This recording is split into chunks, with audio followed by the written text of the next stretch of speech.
This is the Fascia Fix, with Nellen and Justin Kroll, exploring the body's most overlooked system to find healing from chronic pain and trauma. They're here to educate and empower you through fascia science, real stories, and self-healing tools. So, tune in, open your mind, and let's fix what's been broken. Today's show is an important one. If you are a woman or if you know a woman, this is a must listen. So today we're going to talk about women's health, and we're going to do it in the context of myofascial release. And I think that what's so important about this conversation and why everybody needs to listen to it is that women's health tends to be something that is really overlooked in our society. That's right. It wasn't even until the mid-90s where women were regularly considered in health research. And last I checked, they make up about 50% of the population. So that's kind of absurd. The reasoning, of course, being that, because your hormones are different and cyclical and they change on a regular basis, that it would confound the results. Yeah, it's really quite upsetting being a woman myself, but I can only imagine, the generation that our parents lived through and what their medical care was like must have been even more dismissive than it is today, which is really sad because, like you said, we make up half the world's population. And even if you aren't a woman yourself, you probably have one in your life. Most of you have a mother. And I think this gives a lot of color and context to what the experience of the women in your life is like. And so that's why I think it's really important to devote an entire episode, and in fact, we'll probably do more than one episode of this conversation. Mm-hmm. Speaking in line with the understanding or the concept that fascia is continuous from head to toe, yes, today we are calling out specifically things that are unique to female anatomy and the health of those things, but it's because they are connected to everything else that we need to go over this topic. And I know that you've had experiences with your own client care working with patients where it's been compartmentalized and not focused on, and yet through the work of myofascial release in other areas even, people have seen improvement. Absolutely. I get cross referrals from other therapists who do internal pelvic assessment and treatment because I myself, just to maintain the clear, clean boundaries of male therapist to female patient, just don't do that myself. But they will have been experiencing pelvic pain of some kind or bleeding issues or some of these other things. And as we assess and treat the mobility of the hip and pelvis, we start to recognize that those old wounds and scars from an appendectomy are pulling and affecting the abdomen and the trunk, the activation of the core, the alignment of the pelvis. I had a client once who worked on their shoulder, neck, and jaw, and suddenly their pelvic pain dropped considerably just in that one appointment, in that 1 hour together. It's a very common occurrence that the pelvis is, the balance of the pelvis is this tipping point for function and communication in the system as a whole. Mm-hmm. I remember a particularly interesting story that you shared with me once about how just fascial health as a whole can influence women's health. Absolutely. I had a client once who she had chronic pain and diagnosis of fibromyalgia and had been followed by many doctors and been told a lot of information, some of it apparently inaccurate, because one of the things that she was told was that she would not be able to get pregnant. There was too much tension, scar tissue restriction in her body. And basically, after treating her a few times, she ended up conceiving, and I still would jokingly say, my physiotherapist helped get me pregnant, and and that's not the kind of attention I was looking for, but it was kind of funny at the same time. Yeah, let's make it really clear that her and her husband conceived this child. But yeah, absolutely. But I think it really speaks to the fact it's a really kind of out there example that people don't really think about, that fertility in particular is obviously tied to reproductive health, but reproductive health is tied to your body as a whole and therefore your fascial health as a whole. We've actually had some success working with individuals with endometriosis who had follow-up pelvic and abdominal ultrasounds that showed a marked difference, a decrease in the amount of restriction in scar tissue visible, to the point where one who was in the process of working on conceiving and was going to have her eggs harvested, they were able to get access to the ovaries without the additional work they were expecting to have to do cutting through the endometrial scarring tissue to get there. Endometriosis is actually a very common condition that many women suffer from. And really what we're looking at is scar tissue adhesive restriction in the fascial tissue in and around the pelvic bowl and the pelvic bowl structures, to the point where it can start to affect your cycles and create cystic growths that become painful with your cycles and other things like that. And so a really good example of how powerful the health of the fascia can improve things or really make things harder for you. So I'm really excited to have our guest on today because women's health is such an important issue for me. And honestly, I think it should be for everybody. When we talk about the world of sort of chronic pain, 1 in 5 people suffers from chronic pain, which is really why we aim to give you all this information every week anyway. But the majority of those chronic pain sufferers are women, greater than 50%. So there's something there that really needs to be addressed that just hasn't been. So I hope that you'll find all of the information today really, really compelling. So let me introduce our guest for today. Our guest for today, Lindsay Courcelle, is a massage therapist, healer, mother, and poet. She lives in Vermont with her farmer herbalist husband and 3 kids. After attending massage school in her late 20s, her fascination with the human body was at an all-time high, but she still felt like something was missing. Upon discovering myofascial release as a patient, she began pursuing training and is now an expert-level MFR therapist. Lindsay has a passion for guiding women into their highest health and wholeness through deep connection and reprioritization of self. All right. Welcome, Lindsay, to the Fascia Fix. How are you today? I'm great. Yeah, thank you so much for having me. Amazing. We are so excited to get into this conversation today. So I'm just going to jump right into the first question because the topic of women's health is such an important one for me and for us and for our practice. And unfortunately, in the world, there is a lot of shame and embarrassment around the topic of women's health, specifically when we're talking about pelvic health or breast health, like we're going to discuss today. So what's something that you might say to our listeners to help them sort of get into this conversation and get comfortable? Yeah, okay, that's a good question. It is an interesting experience that I've had with clients and people that have taken my online classes, like my internal pelvic class or my breast care class. Just I've recognized that there is that shame and discomfort sometimes with touching these parts of our body as women. It's somewhat foreign to me in my own being. It's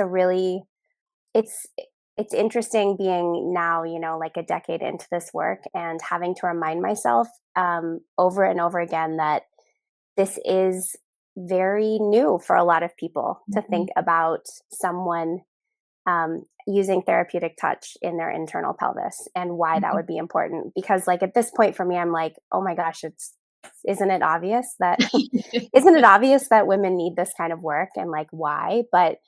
And just it being, the way I sort of describe it is like if we're doing internal pelvic work, I just say like we're accessing the pelvis from a different angle, like you have tight glutes, like, well, let's just access those from the inside, something very straightforward like that.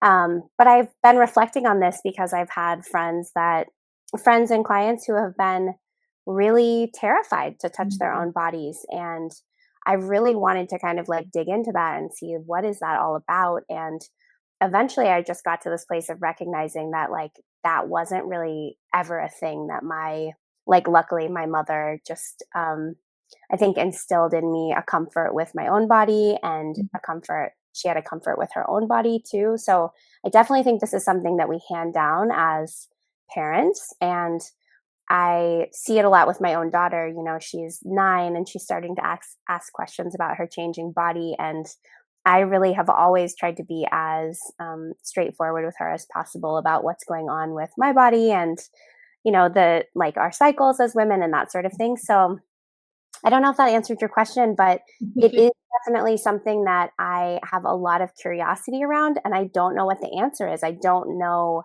how to feel that fear that other clients have. But yeah, just really meeting people where they're at, I think is the number one thing, just like really feeling into who is the person in front of you and how slow and gentle do you even need to approach this topic, and waiting for people to be ready, because I think when women are ready, when they know that they need this work, it they will it will have so much greater impact on their body and their life.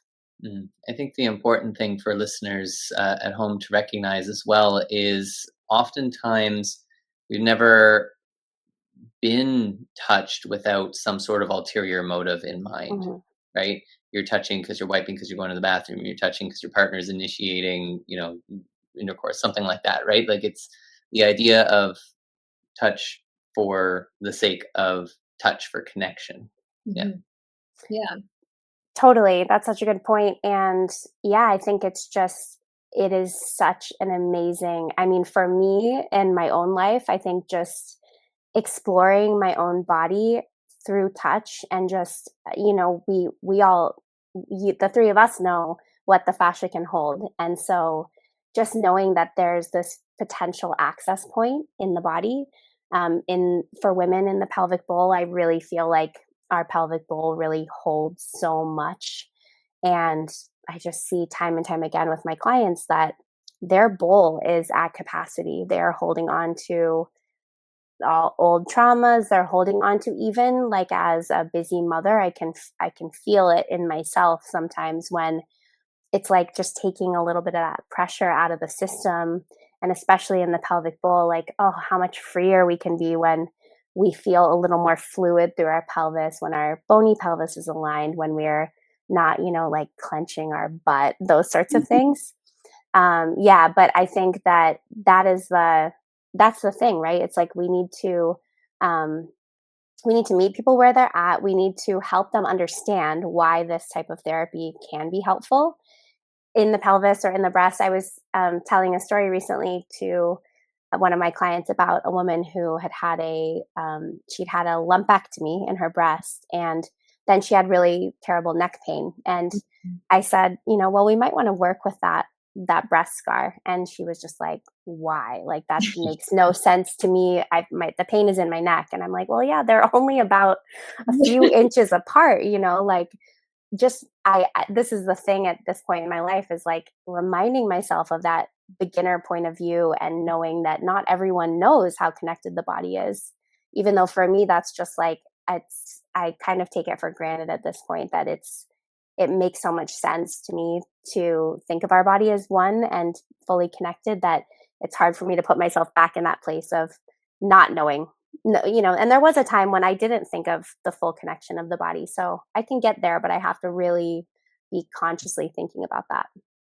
So you mentioned the beginner's mindset, which is a wonderful way to look at things, but you specialize now in myofascial release specifically for women's reproductive and breast health. So can you tell us a bit about what drew you to the specialization?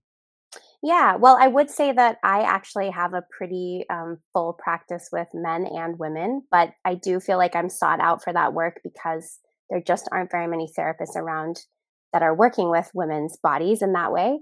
And I think I was naturally drawn there because I'm someone that just likes to go deep, and I didn't have that fear like other therapists I've met sometimes do. They Mhm. feel, like just even signing up for women's health, there can be fear that comes up for therapists. And for me, it was like, let's do it. Like, I want to get into this part of the body. I'm so curious about the pelvis. I mean, the pelvis as just this really sacred source of creation in our bodies.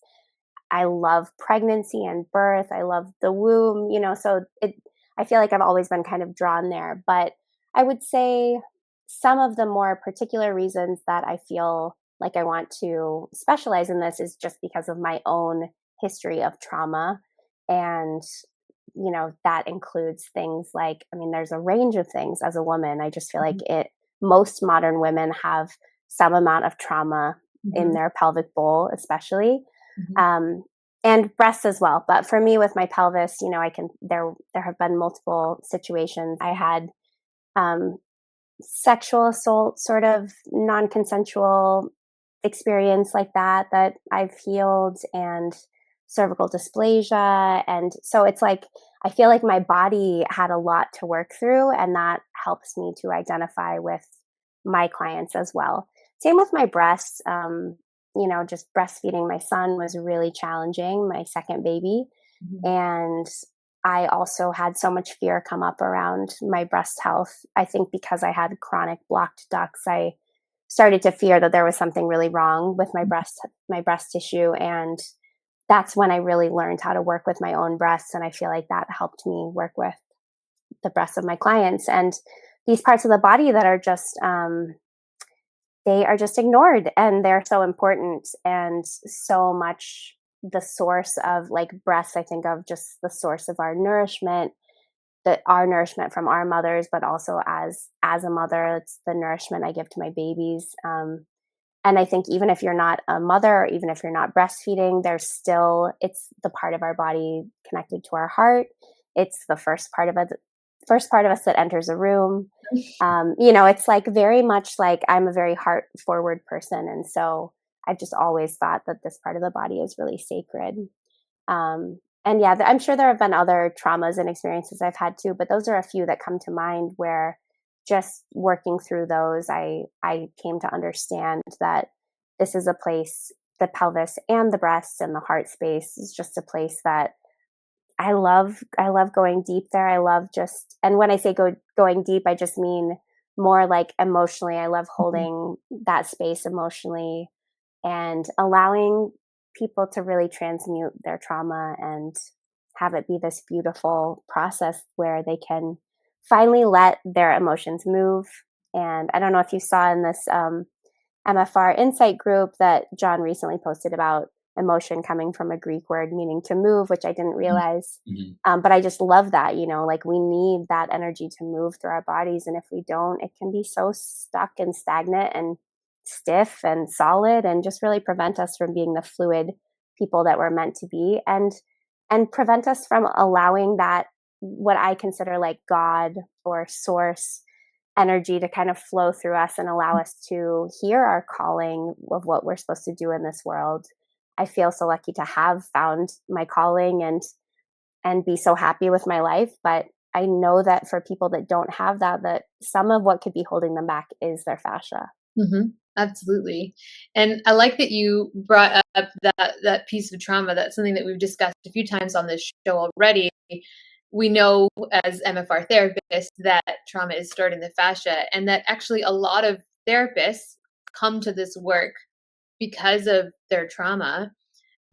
But for people who are, in theory, haven't really gone through any trauma, but they're having some other issues, like issues with their cycle or reproductive health, things like that, when they are coming to their physician or their healthcare provider, those things are often being dismissed. Mm-hmm. Or if they are being addressed, the interventions that are being offered tend to be very symptom focused, as we know, or really quick to resort to surgical Yes. intervention, which is that I've seen firsthand too, and it's quite frustrating. Can you share a little bit about your thoughts on that gap in healthcare for women, the gap between dysfunction and intervention, and what other factors might be contributing to women being underserved with respect to their health? Yeah, definitely. I mean, I think that insurance is one of the issues of where maybe that gap comes into play.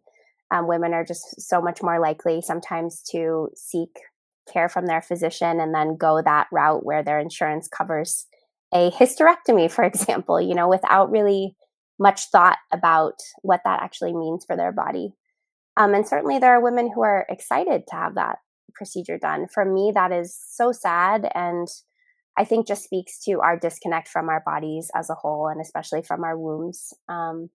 But yeah, I think that what I love to see is just that when I have a client come, and it can be as simple as just aligning the bony pelvis, and then suddenly their symptoms shift and they can see just from one appointment what change can be made.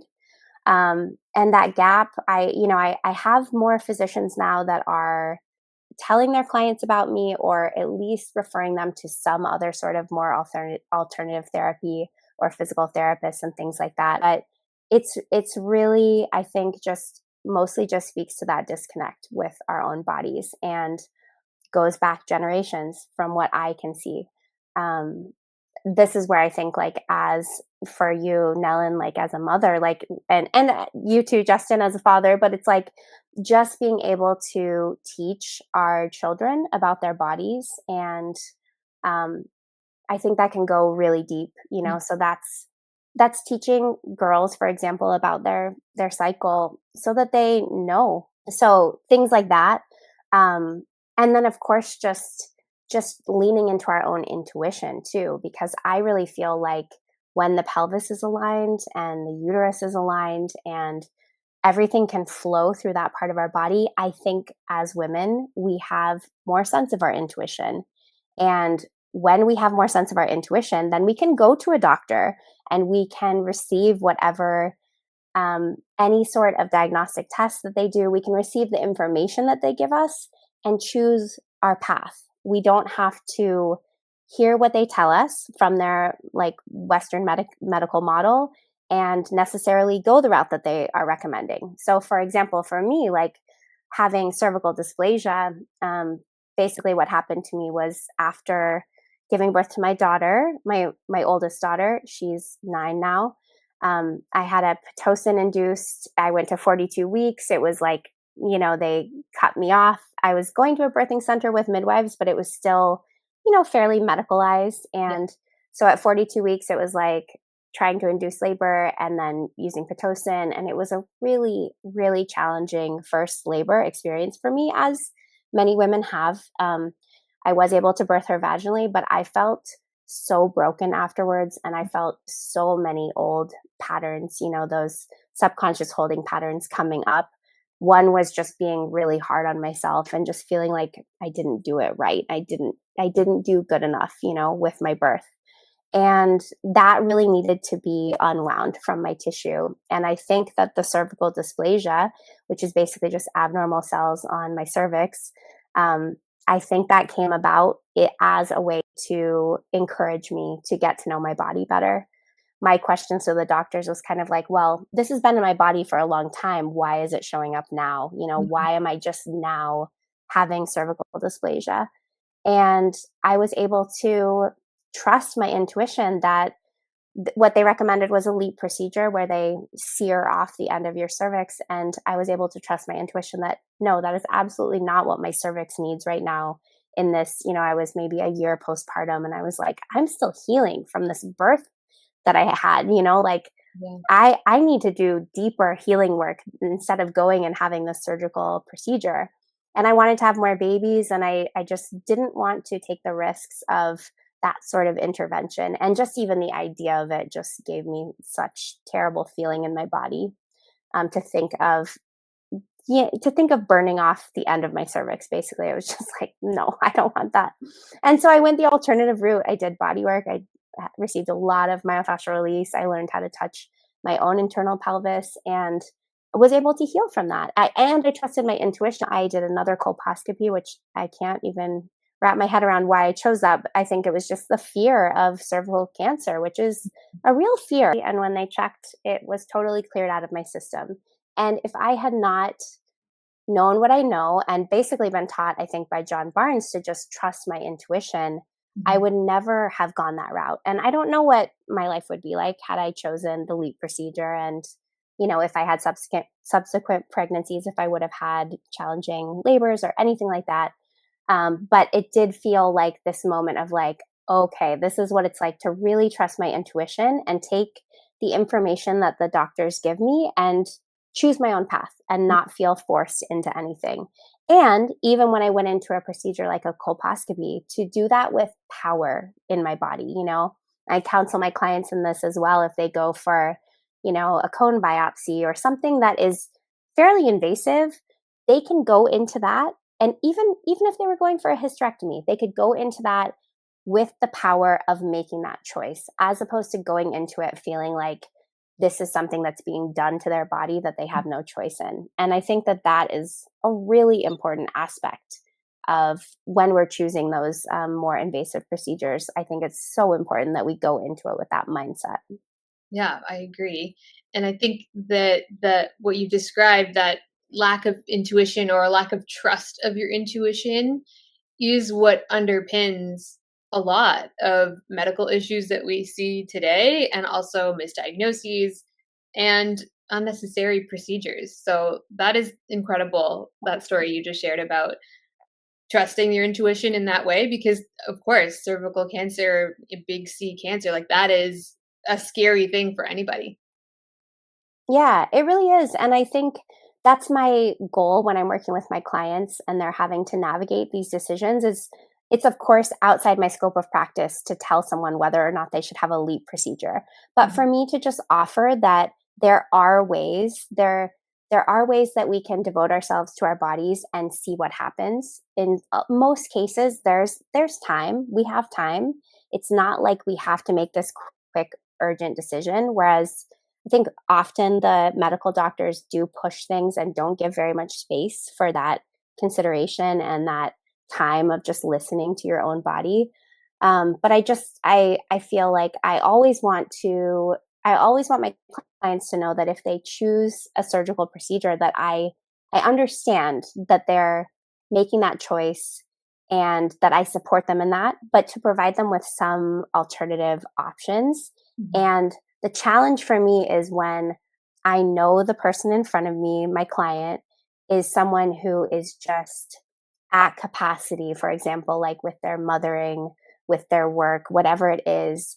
And I have to say to them, kind of that tough love, like I was describing, like, you either have to really devote yourself to this, or I understand why you'd choose the surgical option. Because if you aren't going to put your all into this and really go into your body and be willing to go deep here, it's not probably going to shift on its own. So that's where I feel like it does get a little bit tricky, is just kind of reading the person and then not shaming them for the decisions that they make. And then we can always work with the scar tissue afterwards. Can you give us, off the cuff, your top three most common issues women come to you with that they were once told was normal? Mm. That's a great question. Um, okay, top three. Well, I definitely think pain and dysfunction with bleeding. Just pain with menses. That's definitely something that I feel like we're conditioned from a young age to just kind of hate having our period. Most women, like, oh, I've got my period again, and what a pain in the butt, and rather than kind of accepting that this is a beautiful cyclical way that we as women can shed every single month, shed and let go of what is no longer working for us, and learning as a young girl and as a woman how to slow down and shift our life to kind of work around our cycle so that when we're bleeding, we can move slower and, maybe not do the intense physical workout and those sorts of things. So that's definitely something. I feel like just dense breast tissue is something that so many women have. And breasts are even more interesting to me than internal pelvic work, because once you're a mother and you breastfeed, like most women that I know that are in that phase of their life, like I could care less whether someone sees me nursing my baby, because my breasts they're not this sexual thing for me. It's like they are the source of nourishment. And so I want to take really good care of them. And so learning how to do the myofascial breast care has been so huge for me and has really changed the way my breasts feel. And for many of my clients, they might have a mammogram that shows something that then they need to get an ultrasound or do a biopsy, and they'll come for one appointment. We'll work on their breasts one time, and they'll go back and they'll get another mammogram or whatever it is, and they won't see anything of concern. And it's like, okay, like this should be something that we can all just do as a regular practice. Okay, a third thing.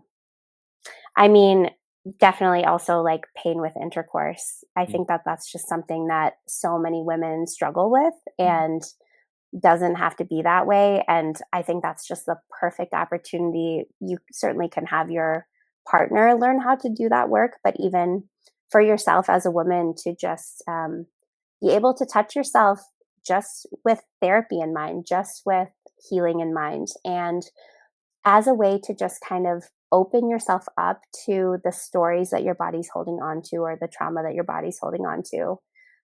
Certainly seeking out professional help as well, because I think that that is really important for so many women. They need someone to hold that space for them. They need someone that they can just trust to touch their body in a compassionate way. But that's definitely, I think, also like if you're someone that's having pain with intercourse, it's so easy to spend 5 or 10 minutes doing a little bit of internal self-care and then go into that experience and feel so much more freer and open and in emotionally and physically, without even needing to bring a partner into the mix. So those are probably the top three, I think. Those are some Yeah, good ones. great answers. So some people are familiar with pelvic floor physiotherapy, but most people are uninformed when it comes to just pelvic health in general, which is why I think this discussion is so important. Could you help explain that to our listeners, what the difference is between pelvic floor myofascial release and what women might experience with traditional pelvic floor physical therapy? I can try. I would say that there are other MFR therapists that are physical therapists and probably have a better take on all of that. But my experience that I've had with pelvic floor physical therapy is that sometimes that doesn't even include internal work. This is like what I see in physical therapists in my area. Sometimes I'm just like, how are you calling that pelvic floor physical therapy if you're not even assessing internally at all, or doing any treatment internally? So sometimes it can be that. Sometimes it can just be using some sort of machine to kind of check, to get a range of how different muscles are firing. Very often, I would say with pelvic floor physical therapy, at least in the States and where I am, you're going to a 20-minute appointment. That person is not necessarily going to be able to listen to you talk about any traumas that have come up or allow the space for that to come out of your tissue, as opposed to myofascial release, where most sessions are longer and allow for some time for those sorts of things to be released. So those are kind of the main things. I mean, just in general, I'm thinking of a physical therapy clinic that I rented a room in a long time ago, and they had like pop music playing, and it was not about like going into your intuition, going into your just kind of your internal world to see what you can discover there. And with myofascial release, I think internal pelvic or not, we're really we are doing the principles that John teaches about. We are finding the barrier, we are waiting there, and we are never forcing. And I feel like probably there's some forcing in traditional pelvic floor PT. And that's not to say that there aren't probably amazing pelvic floor physiotherapists out there. I'm sure there are. And there are so many different modalities and trainings that I know nothing about. I really just know about myofascial release. And I've also trained with Tammy Kent in holistic pelvic care, but I'm using myofascial release. And I will say too that I am not an expert when it comes to pelvic anatomy. What I'm an expert in is feeling and holding and that touch. And so there are much, much better guests that you could have here that could talk about those fine-tuned, like the anatomy of the pelvis and things like that. And I feel like really I'm still a beginner in some of those ways, but I do know that I can hold people in their transformation. And that's what most people need. They don't need me to know which muscle I'm touching. They need to know that I can touch their tissue. I can let my intuition guide me. I can feel and hear what's coming to me. Sometimes I will, have an intuitive hit that I'm touching this part of the pelvis, and this really actually relates to something that might seem out of the like kind of out of the blue. Like asking them something about like their relationship with their father, or, who knows, it could be anything. And at this point in my practice, I'm pretty good at being able to just know when to say something and when to give, not lead, but give some sort of cue or ask some sort of question that really helps them to be present to what's being held there. I don't even remember what the question was. I did not. I don't know if I answered that very well, That's but okay. No, I think you did, and I think that's what's so beautiful about myofascial release is in that it is so much of a felt sense kind of practice that even if you don't necessarily know the names of all of the little muscle groups and all of the anatomy, as patients, there should never be expected to know that. Yeah. But giving them the tools and the wherewithal to feel into without having to know what it is that they're going towards, that is hugely empowering for patients because there is no wrong way to do it. Absolutely. Yeah, that's what I really try to get across to my patients, my clients, is that, I give them the very basics of like how to touch themselves internally. And I just say, like, you're not going to hurt yourself. There's such beauty that can come from this work, such amazing release. And I don't know, I just love it. I love it so much. I feel so blessed to have learned from John and to have worked with him in the clinic, and for him to have worked on me. There was a time I fell postpartum with my son. I fell right on my tailbone, and it was actually, my dog had just died. It was so sad. We had to move his bed out of the corner of the room, and in the process of that, I moved a chair that I sometimes got up at night and nursed my son in.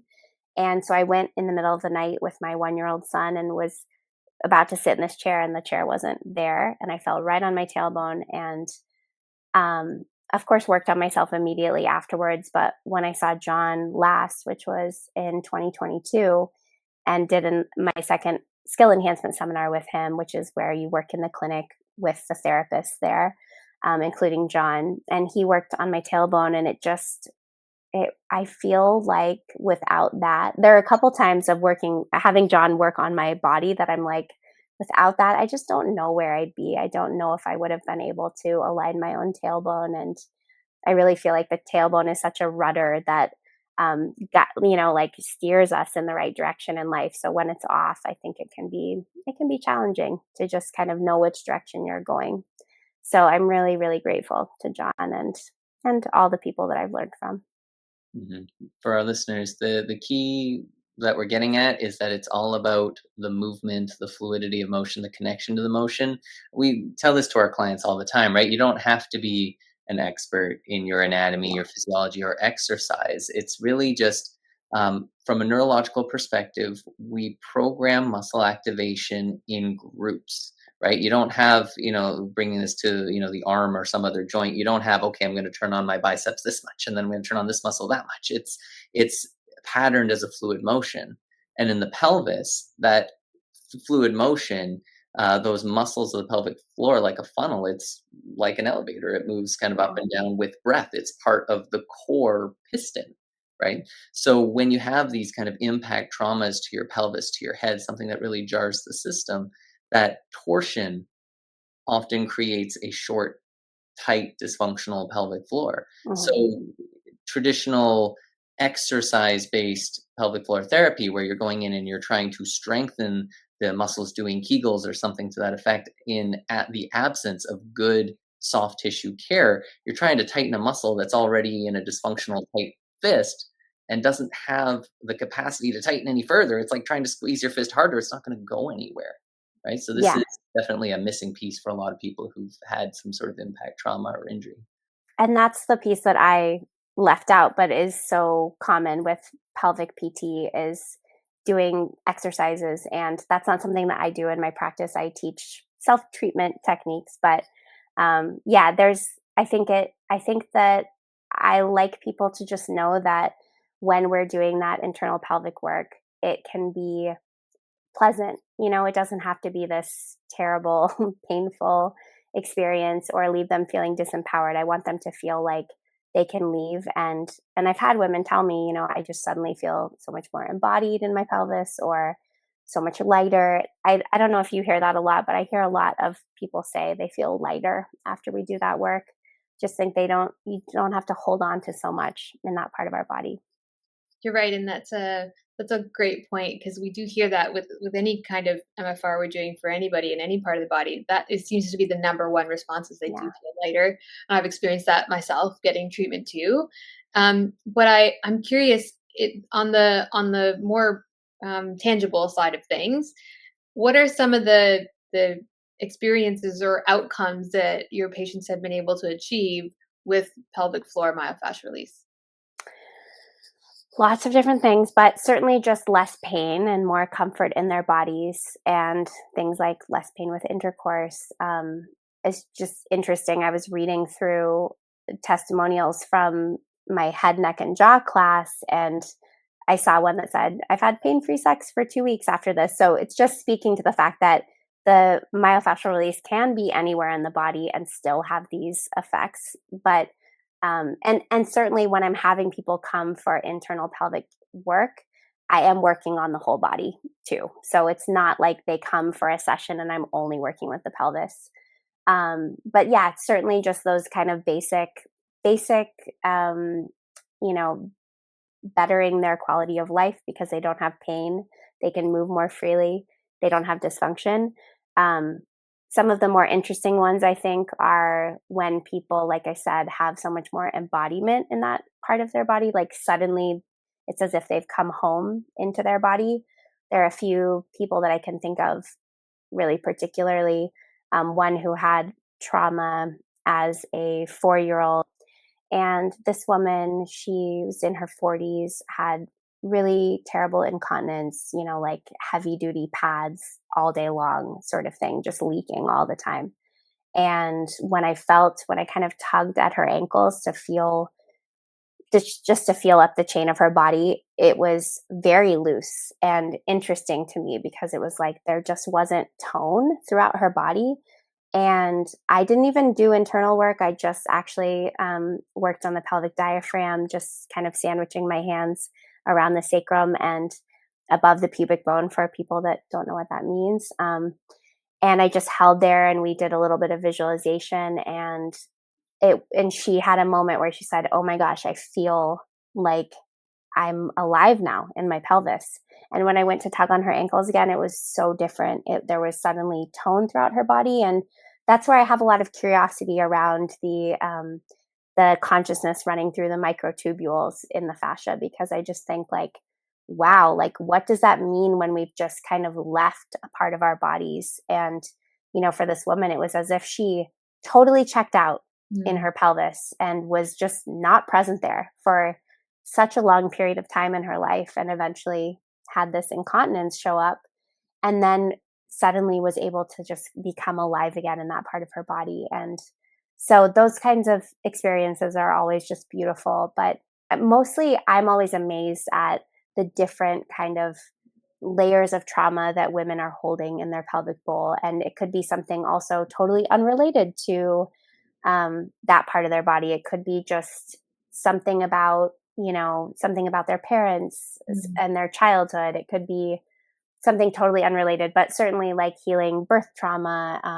That's a big one that comes up for me, or miscarriage, or abortion, those sorts of things.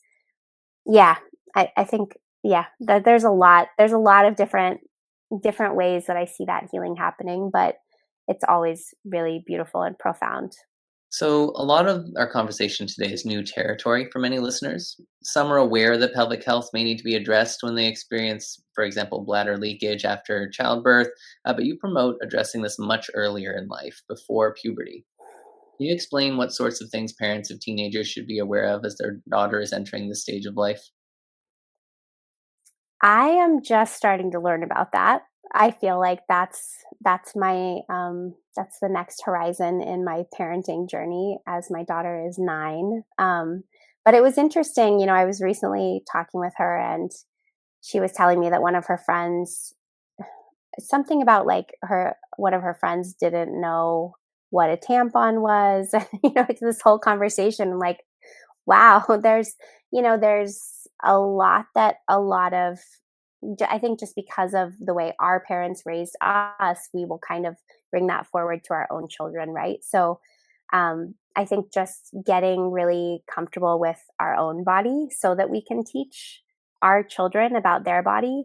And for me, that means not always even having the answers and being able to seek those out when I don't have the answers. So um, she's certainly curious about breasts and sees me, breastfeeding and things like that. So we have conversations about that. But I think that what I mostly want parents to know is, first of all, that they can actually work with their children's bodies and that their children will benefit from myofascial release without a doubt. Like just balancing the pelvis, for example, I think can just be so huge. I think about that a lot. I'm sure it was probably in a myofascial release seminar, maybe not, that I kind of ha- became aware of this idea that our pelvis holds our energy, and if there's a rotation or an upslip or some misalignment of the bony pelvis, our energy can kind of spill out. And with my own children, I've really seen how it impacts their mood particularly. So I've kind of noticed with my daughter, like I can kind of just tell when she needs some realignment of her pelvic bones. So that, for example, I think like any child will benefit from this work, because think about, you have kids of your own, it's the way kids are rough and tumble and don't have any sort of therapy usually, unless there's something really wrong. I love the idea of working with kids before that happens. And I think just also helping my children learn how to listen to their body when it's giving them messages. So um, helping them to learn that pain or dysfunction is a message from our bodies that we need to listen to. And even if we don't know exactly what the steps are to solve that problem or whatever it is, I think just knowing that there's a communication happening there is really important. Um, that's the main thing that I can think about. And I think for girls, just learning more about their cycles, really just coming to a place of really loving their bodies. That's something that I have a curiosity around as my daughter continues to grow, is just what those teenage years might be like, when very often girls start to criticize their own bodies or start to look at other bodies and wonder why theirs doesn't look a certain way and things like that. And I just, if I could instill anything in my daughter, it would just be to love her body, because her body is who she is. It's just the source of so much magic and mystery, and yeah, just God and holy, divine, everything is like, that's what is within all of us. And if we can tune into that as children and keep that, it's like kind of what one of those things John talks about of, school kind of training us out of our intuition. Like, my kids do go to school, but like, how can I continue to have them hone into their intuition and do that through loving their own body and listening to their body? Yeah, like we tend to spend a lot of time up here, right? Like Yeah. very cerebral, always in thinking mode, and it's that feeling, you're right. If nothing else, to help them be comfortable with that again, feeling into their bodies when the rest of their peers are so like in their heads, do you know what I mean, about the whole Yeah. process? So, if you could offer one piece of advice to any woman out there who's listening, or anybody who knows a woman out there who's listening, about their reproductive health, what would you wish that they knew from a fascial perspective? Mm. These are great questions. I think I just think there's so much beauty in our body, and um, I personally just love the transformation that can happen within our own body when we are open to it. And Mhm. so I guess I would just tell any woman that they have this creative capacity in their body, even if they don't want to have babies. They have this source of power in their bodies, in their pelvis, It is where we hold our creative energy and where we can hold anything that we can not yet process. But when we can come to that place of allowing ourselves to finally let go and finally process the traumas that we've experienced, even if they're not big traumas, but just little ones, or even if it's just allowing our emotion to move and no longer feeling like we have to suppress it, there can be just so much magic that can come through our lives. And I guess what I'm thinking about that is just that I really love my life. And I think this is something John talks about as well, is like the point of life is to enjoy your life. I love my life so much. I don't have, I'm not like a millionaire. I'm not like someone that is living this really luxurious life, but I live on a beautiful farm in Vermont. I love being out connecting with nature. I'm so blessed with my husband and my children and my practice, and really feeling that and hearing that calling, that vocation, that like message I feel like that I am meant to do in this world. I'm meant to do this work.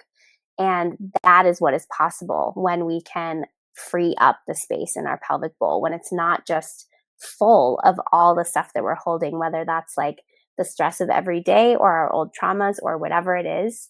There's just so much beauty and magic that can happen. I don't know if that, for me, that's what I think about a lot with fascia, but that's maybe a little, I don't know, not mainstream in the myofascial release world. I'm not sure. I don't know. I think that a lot of the myofascial release therapists that I've met are really connected to that. And I think that's how it should be too. Yeah.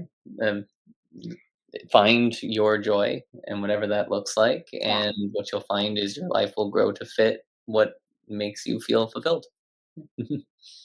Thank you so much. I love that analogy that you just used throughout the discussion today about the pelvic bowl as an actual bowl, not just in that shape, but as an actual bowl that can get full and sometimes needs that release to be emptied. So I love that. Thank you so much for sharing your stories today and your advice. We really enjoyed having you on the show. Thank you. Thank you so much. It was really, really lovely to speak with you both. You've been listening to The Fascia Fix with Nellen and Justin Krull. If you want to be a guest on the show or have a topic or feedback, DM us at Myofascial Canada on Instagram or TikTok. Thanks for listening.